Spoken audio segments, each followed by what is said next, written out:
নমস্কার, আমার নাম অম্বালিকা মণ্ডল। আমি একটি কবিতা বলতে চাই। তার নাম হাট। লিখেছেন কবিগুরু রবীন্দ্রনাথ ঠাকুর।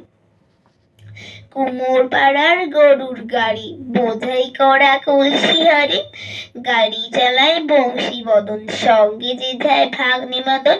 হাট বসেছে শুক্রবারে, বক্সিগঞ্জে পদ্মাবাড়ি। জিনিসপত্র জুটিয়ে এনে গ্রামের মানুষ বেচে কিনে।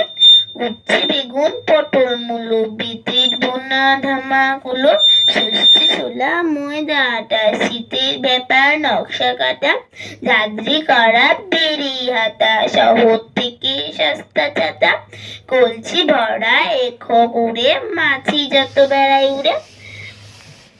খড়ের আটি নৌকাবে আনলো ঘাটে চাষির মেয়ে, খড়ের আটি নৌকাবে আনলো ঘাটে চাষির মেয়ে, অন্ধকানাই পথের ধারে গান শুনিয়ে ভিক্ষা করে, পাড়ার ছেলে স্নানের ঘাটে জল ছিটিয়ে সাঁতার কাটে। নমস্কার।